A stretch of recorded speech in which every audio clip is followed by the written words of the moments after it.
Why won't you marry me? We love each other. He and I are engaged, just waiting for an auspicious day. Love, what the hell is love? I don't understand. As for me, I have so much money, I can make you even more beautiful, look here. No, no, no, nothing can compare to our love. Love again, what is love? What is love? Let's see who in this world can answer that question. What is love? How can one define love? It means nothing. One afternoon, it captures my soul with pale sunlight, gentle clouds, and whispering wind. Love cannot be defined. Or rather, it cannot be grasped. One moment you think you hold love in your hands, the next, it slips away. In that instant where you thought you had everything, you're left with an endless void. Just recently, happiness brimmed on rosy lips, yet in the blink of an eye, it turned into the bitter taste of tears of separation. But no matter what, rich or poor, old or young, male or female, everyone has a foolish moment or two. How can one live without love? And love will make life resonate with song again. Let's begin this podcast episode. Do you believe in love after all this pain, countless heartbreaks, and so many tears? 7 years of love, no marriage means a breakup. Couples who were once so intimate, so affectionate that others envied them, are now going their separate ways. That couple dragged each other to court. The mother, holding her child on her hip, cried and cursed her husband until her voice broke. People betray people, those who are ungrateful, unfaithful. You've grown this much and fallen into love so many times ambiguous relationships, unrequited longings, even broken affairs. But now, you're still like a child standing at a crossroads, unsure whether to move forward or backward, doubting if it's truly love or just another illusion born of wishful thinking. Before deciding whether you still believe in love, answer this question first.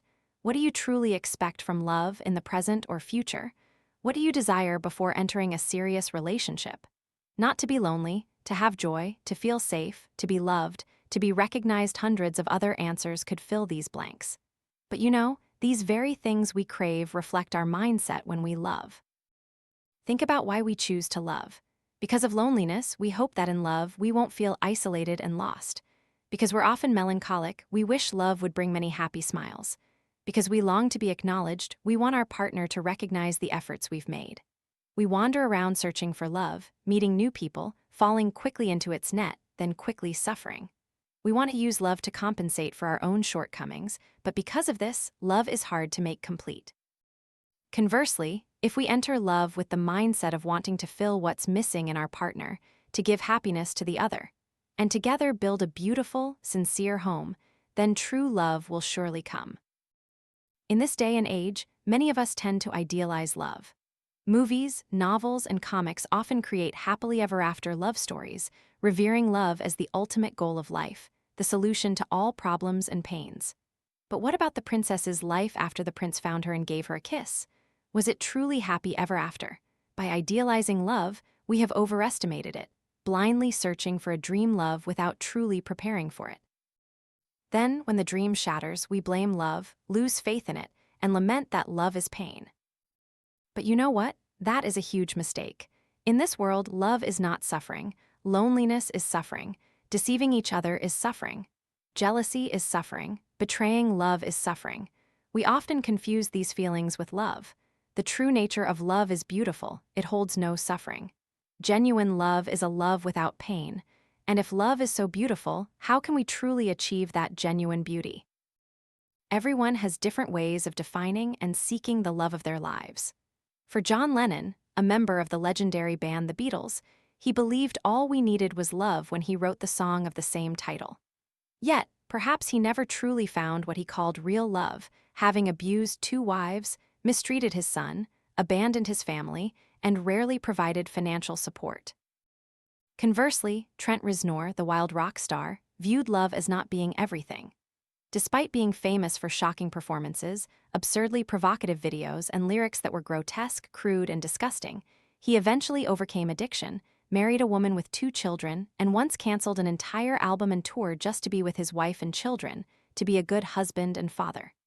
Between these two, who had the right perspective on love, is the love we often talk about truly love?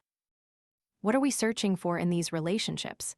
Is sacrifice love? Is caring love? Is understanding love? Is feeling intense pleasure together love? If so, is that enough? When we believe that all we need is love, like John Lennon, we use the name of love, in the name of love, to cover up and rationalize our own mistakes. But if our answer is like Reznor's, and we believe that love is not everything, it means we have internalized the idea that a lasting relationship requires much more than fleeting emotions and temporary passions.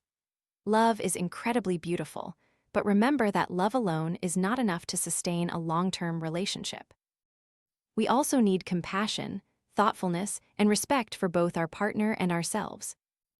For example, O. Henry's short story, The Gift of the Magi, tells of a poor couple living in a shabby old apartment. Despite their hard, impoverished lives, their home held two precious treasures, Jim's gold watch and Della's beautiful, shimmering golden hair. But on that Christmas Eve, Della decided to sell her hair to buy a watch chain for her husband. Meanwhile, Jim sold his precious watch to buy a set of ivory combs for Della's hair.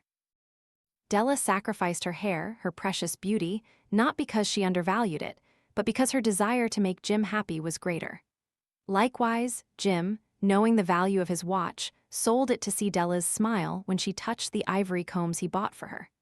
Though both gifts became meaningless when exchanged, they left us with a valuable lesson about love. Here, we're not discussing the character's circumstances in the story. Personally, I believe it's hard to imagine a straw hut with two golden hearts in this day and age. While I believe sincere love always exists, without financial resources, that love can hardly endure. We need a more realistic view. But the story holds many layers of meaning. The two foolish children in the rented room foolishly sacrificed for each other, losing their most precious possessions. Yet in the final words on the wisdom of this age, it is said that among all who give gifts, these two were the wisest. They didn't just give gifts, they showed thoughtfulness for each other, willing to give up valuable material possessions for the joy and happiness of their partner, humbly setting aside personal ego to aim for the common good.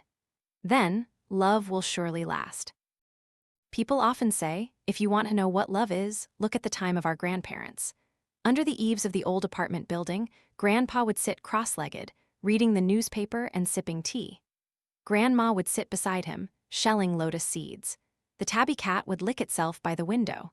Neighbors and grandchildren would tell how they never once saw Grandpa raise his voice at Grandma, never once saw Grandma get angry at Grandpa.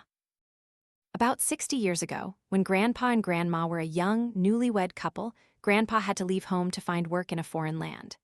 Grandma stayed home, raising two children, caring for her sick mother and managing the household, always making ends meet for the family. She worked and took care of her husband's family without a single complaint. Until one day, Grandma fell ill. Luckily, it wasn't serious, so she wrote a letter telling Grandpa to focus on his work without worry. Yet a few days later, Grandpa submitted his resignation and returned to live permanently with Grandma. When recounting these old stories, Grandma would just smile and say, "Well, we still had our health, so we tried to sacrifice a bit more. My husband, his ego was so high, he didn't want to just stay in our village pond. It would be hard to change our lives, so he was determined to work far away. As a wife, I had to be a strong support system, then he could make things happen." Grandpa would laugh heartily when he heard this, but whenever Grandma wrote, she would mention how much she longed for and missed him, making him anxious. He loved Grandma and feared she was struggling at home. He had only intended to work a few more years to earn a little extra so his wife and children wouldn't suffer, but seeing her ill, how could he feel at ease? Grandpa and Grandma, our elders, managed to stay together until their hair turned gray because they were compassionate and patient with each other. Whether love lasts and deepens is due to compassion. Compassion sounds like a grand, abstract concept, but in essence, it means understanding each other, overlooking each other's flaws, and sacrificing for each other. Grandma knew Grandpa was striving for her, so she also strived. And conversely, Grandpa understood Grandma was sacrificing and struggling for him, so he also worked hard for their future. They were doing it for each other, that is compassion. However, not everyone practices compassion correctly. It's important to understand that compassion does not mean readily forgiving every mistake. It is not a man's weakness or a woman's silent endurance, and vice versa. There's a love story like this. The boyfriend made a mistake, and his girlfriend angrily left after an argument. He, undeterred, brought cakes and gifts to apologize. She forgave him, and things returned to normal. Some time later, he made the exact same mistake, and the girl still overlooked it after his apologies and promises.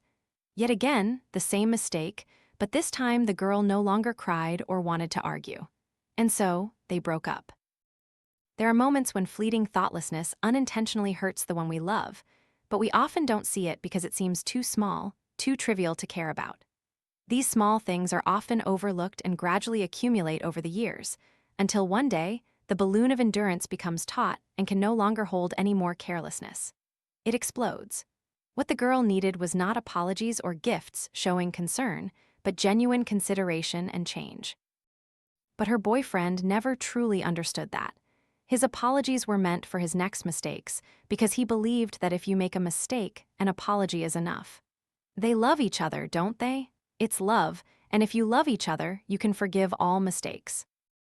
Everyone has their own reasons, but ultimately, all hurts in this world come from not understanding each other, not speaking up, allowing sadness to accumulate until one day, one of them can no longer face it and finally decides to leave.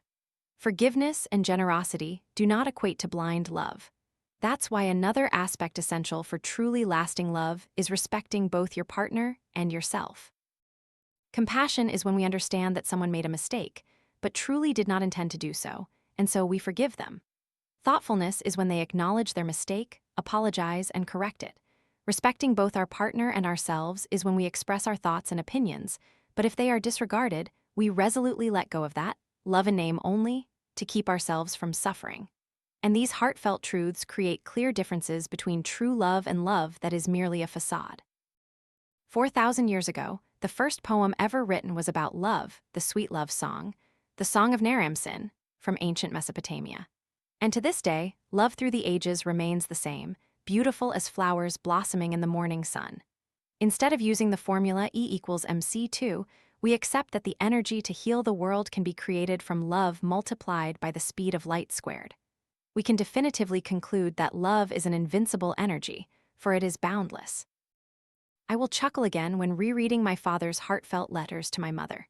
My cheeks will blush again when I see couples entwined in affection.